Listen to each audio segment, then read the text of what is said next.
नमस्कार। यह है कहानियों का अद्भुत संसार किस्सा कहानी। और किस्सा कहानी में हिंदी के श्रेष्ठ उपन्यासों की श्रृंखला में आज मैं आपको सुना रहा हूं वयं रक्षामः, जिसे लिखा है आचार्य चतुरसेन शास्त्री ने। और इसका 8वां अध्याय आज आप सुने, जिसका शीर्षक है लघु अभियान। अभी तक आपने सुना कि रावण के नाना सुमाली ने अपने बेटे प्रहस्त को कुबेर के पास संदेश लेकर भेजा है कि वो लंका रावण को सौंप दे। लेकिन कुबेर उसे और रावण को पूरे परिवार के साथ लंका में आकर रहने का निमंत्रण देता है। अब आगे। दैत्यों का वो छोटा सा दल निशब्द, नीरव, समुद्र तट से तनिक हटकर घाटी में टेढ़े तिरछे मार्ग में तीव्र गति से नगर की ओर बढ़ रहा था। दल के आगे रावण कंधे पर भीम काय परशु रखे चल रहा था। उसके पीछे वृद्ध व्याघ्र दैत्य सेनापति सुमाली था। दैत्य दल की ये काली काली छायाएं चतुर्थी की चंद्र ज्योति में हिलती हुई सी विचित्र प्रतीत हो रही थी। दैत्यों के इस दल को विकट, निर्जन तथा ऊबड़ खाबड़ मार्ग में चलने से कुछ भी कष्ट नहीं हो रहा था। दल का प्रत्येक भट्ट विजय के विश्वास से ओतप्रोत था। सुमाली ने आगे बढ़कर रावण के कंधे पर हाथ रखा। रावण ने तनिक कान पीछे झुकाकर कहा, कुछ और आदेश है मातामह? नहीं पुत्र, सब पूर्व नियोजित है, किंतु तेरे भट्ट यथा समय उपस्थित मिलेंगे ना। ऐसा न हो कि वे सब उत्सव के हुड़दंग में मद्यपान कर मत्त हो जाएं। ऐसा नहीं होगा मातामह। उनका नेतृत्व मातुल अकंपन कर रहे हैं। तब ठीक है, हमारे मद्य भांड भी नागराज को समय पर मिल जाएंगे। परंतु पुत्र, ठीक क्षण आने तक धैर्य रखना। इन नागों को मैं भली भांति जानता हूं।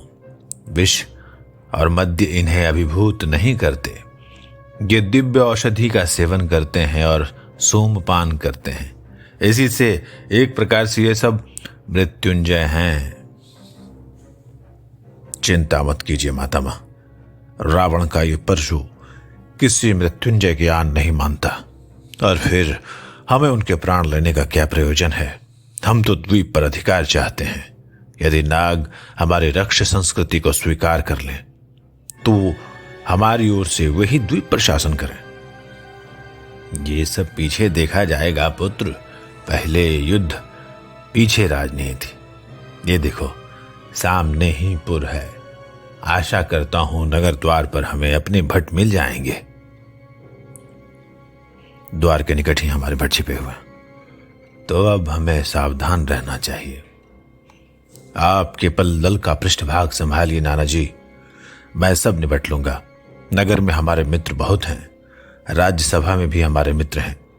सब दैत्य, असुर, दानव और राक्षस तो अपने मित्र हैं। यक्ष, देव और गंधर्व भी विरोध न करेंगे। फिर नर और नाग रहे, उनका बल ही क्या है? ठीक है, पर पुत्र, शत्रु को कभी लघु न गिनना, सावधान रहना। उत्तर में रावण ने वृद्ध नाना का हाथ पकड़कर तनिक मुस्कुरा दिया। दैत्य आश्वस्त हो गए।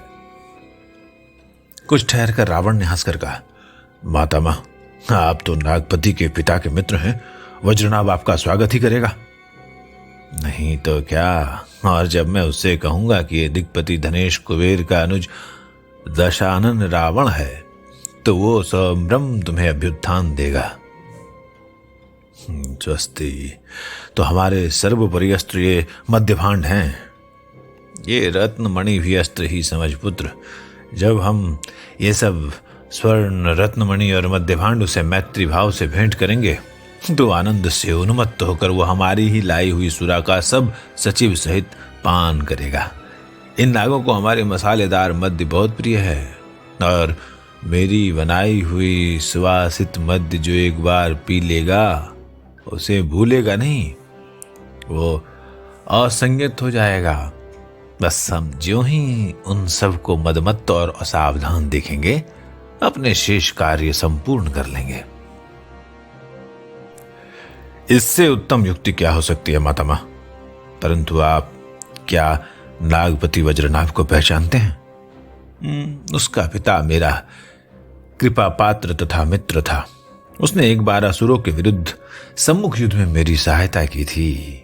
वज्रनाभ ये जानता है और हमें मित्र भाव से आया जानकर हमारा सत्कार करेगा।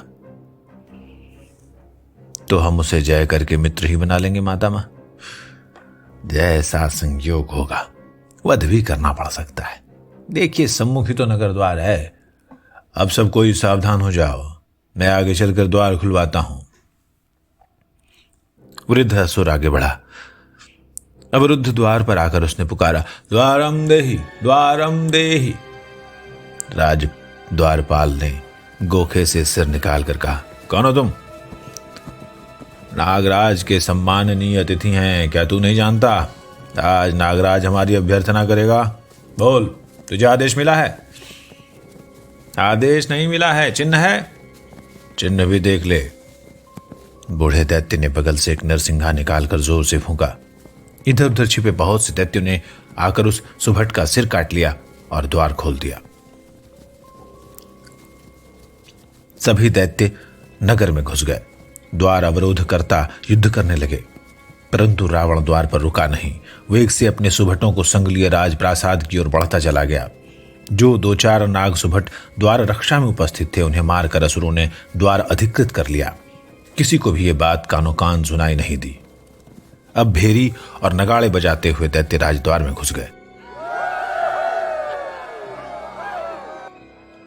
प्रासाद में किन्हीं ने उनका विरोध नहीं किया। कुछ इधर उधर बिखर कर भीड़ में मिल गए। प्रासाद में बहुत भीड़ भाड़ थी।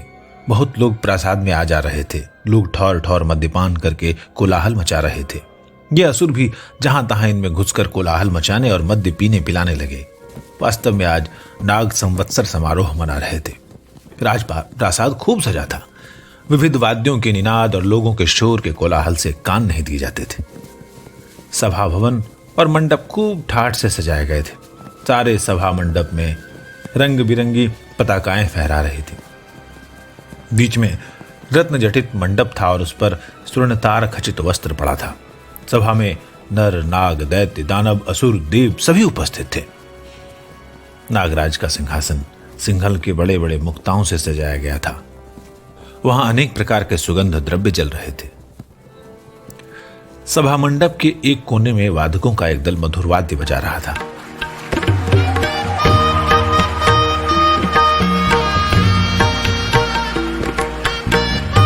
कुछ देर बाद एक प्रौढ़ पुरुष स्वर्ण विमान पर सवार सभा मंडप में आया।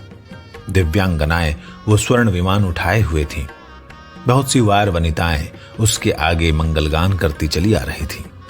विमान के चारों ओर शुभ्र वसना कुमारिकाएं मंगल चिन्ह लिए लाज विसर्ग करती चल रही थीं। यही भोगिराज नागपति वज्रनाभ था। वज्रनाभ के सभा मंडप में आते ही सब बाजे बड़े जोर से बज उठे। सिंह द्वार पर दुंदुभी बजने लगी। सभी लोग जय जयकार करते उठ खड़े हुए और घुटनों पर हाथ टेक खड़े रह गए। भोगिराज के सम्मुख सीधा खड़ा होने का किसी को आदेश नहीं था। ठीक इसी समय मंडप के बाहर दूसरी ओर दुंदुभी बज उठी और एक ही क्षण के बाद वज्रवक्ष दशानन रावण हाथ में भीमकाय परशु और दैत्यपति सुमाली विकराल खड्ग लिए लाल वस्त्र पहने सभा मंडप में आ खड़े हुए। इन दो महातेजस्वी पुरुषों को देखकर सभा भीत चकित रह गई। जो वाद्य सभा में बज रहे थे स्तब्ध हो गए। आगंतुक शत्रु है या मित्र, ये कोई भी नहीं जान सका। नागराज वज्रनाभ घूर घूर कर रावण की वज्र मुष्टि में गहे हुए परशु को देखने लगा। परंतु इसी समय दैत्य सुमाली ने आगे बढ़कर कहा, स्वस्ति नागराज, मैं दैत्य सुमाली हूं और यह आयुष्मान दशानन रावण मेरा दौहित्र तथा दिग्पति धनेश कुबेर का अनुज है। रावण का कुछ अभिप्राय है जिसे वो अभी आपसे निवेदन करेगा। अभी आप हमारी यह स्नेह भेंट स्वीकार कीजिए। इतना कहकर दैत्यपति ने संकेत किया। दैत्य अनुचरों ने मध्य भांड लाकर नागराज के सम्मुख ला धरे। रत्नमणि की मंजूषाएं भी नागराज के सम्मुख खोल दी। ये मूल्यवान स्नेह भेंट देखकर नागपति प्रसन्न हो गया। वो सिंहासन छोड़कर उठ खड़ा हुआ। आगे बढ़कर उसने रावण को छाती से लगाकर सिर सूंघा और आंखों में आंसू भरकर प्रेम से गदगद होकर बोला, स्वागत भद्र। जैसे लोकपाल धनेश मेरा मित्र है, वैसा ही तू है। मैं तेरे पिता विश्रवा मुनि को जानता हूं। फिर उसने दैत्येंद्र की ओर मुंह फेरकर कहा, दैत्यपति, आप तो मेरे पूज्य पितृव्य ही हैं। पितृचरणों से आपके मैत्री लाभ किया है। आपका स्वागत। यह आसन है, विराजिए। नागपति ने दैत्येंद्र सुमाली और दशानन रावण को अपने साथ सिंहासन पर बिठाया। सिंहासन पर बैठते ही बंदी जन ने नागराज की वंदना की। किन्नर और गंधर्व गाने लगे, अप्सराएं नृत्य करने लगी।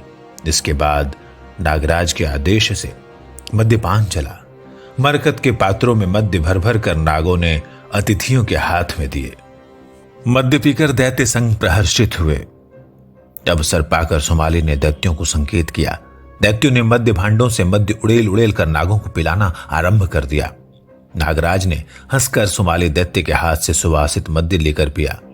धीरे धीरे पान में संयत भाव लोप होने लगा तथा मद्य भी नागों के मस्तिष्क में पहुंचकर ऊधम मचाने लगा। इसी समय सब बाजे जोर जोर से बज उठे। नृत्यांगनाओं ने भाव नृत्य आरंभ किया। प्रत्येक नृत्यांगना हाथ जोड़कर दोनों हाथों के अंगूठे नाक से लगाकर प्रथम नागराज को और फिर उसके मान्य अतिथियों को प्रणाम करती, तब नृत्य करती। अनेक प्रकार के सज्जा नृत्य, विलास नृत्य और भाव नृत्य होते रहे। फिर भंगिमा नृत्य होने लगे।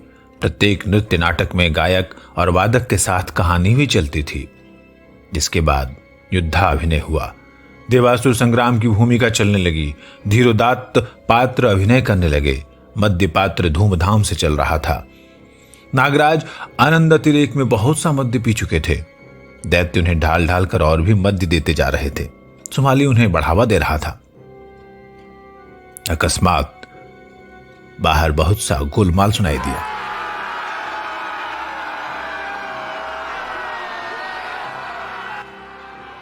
और सावधान होने से प्रथम ही चारों ओर दैत्य सुभट भारी भारी खड्ग, परशु, त्रिशूल, शूल, मुद्गर लिए सभा मंडप में घुस आए और लगे मारकाट करने। देखते ही देखते नागों का विध्वंस होने लगा। चारों ओर कोलाहल मच गया। नागराज ने विस्मित होकर रावण की ओर देखकर कहा, पुत्र ये क्या? रावण ने अपना परशु उठाया। वो उछलकर सिंहासन पर खड़ा हो गया। हवा में उसने चारों ओर परशु हिलाकर जलद गंभीर स्वर से गर्ज कर कहा, वयं रक्षामः। उसने फिर हवा में परशु हिलाया। संकेत से उसने दैत्यों को रोका। क्षण भर को मारकाट रुक गई, परंतु दैत्येंद्र सुमाली अपना विकराल खड्ग नागराज के सिर पर तान कर खड़ा हो गया। रावण ने कहा, सब कोई सुने, आज से यह बाली द्वीप रक्ष संस्कृति के अधीन हुआ। हम राक्षस इसके अधिश्चर हुए। जो कोई हमसे सहमत है उसे अभय, जो कोई सहमत नहीं है उसका इसी क्षण शिरच्छेद होगा। पहले तुम नागराज अपना मंतव्य प्रकट करो। यदि तुम हमारी रक्ष संस्कृति स्वीकार करते हो तो हमारी ओर से इस द्वीप के स्वामी तुम ही हो। परंतु पुत्र, यह कैसा अत्याचार है? यह तो विश्वासघात है। इस प्रकार की बातें मित्रता विरोधिनी है नागराज। जहां समान बल नहीं होता वहां युक्त युद्ध ही श्रेयस्कर है, ऐसा नीति का वचन है। कहो, क्या तुम्हें रक्ष संस्कृति स्वीकार है? क्रोध अभिभूत होकर नागराज ने हाथ झटक कर नहीं, और उसी क्षण वज्रपात की भांति रावण का कुठार नागराज के कंठ पर पड़ा। उसका सिर कटकर दूर जा पड़ा। सज्जित सिंहासन खून से लाल हो गया। इसके साथ ही सब दैत्य नागों पर पिल पड़े। न जाने कहां से दैत्यों के दल बादल जैसे भूमि फाड़ फाड़ कर निकल निकल कर आने लगे। कुछ क्षणों में ही नागों का सफाया हो गया। बचे हुए नाग, गंधर्व, यक्षों ने रावण की अधीनता स्वीकार कर ली। नागराज के कटे हुए सिर को उठाकर उसी के रक्त से रावण के मस्तक पर तिलक देकर उसे रक्त प्लुत सिंहासन पर बैठाकर दैत्येंद्र सुमाली ने विकराल खड्ग हवा में हिलाते हुए जोर से चिल्लाकर कहा, वयं रक्षामः। दैत्यों, नागों, दानवों, गंधर्वों, यक्षों ने एक स्वर से यही स्वर ध्वनित किया।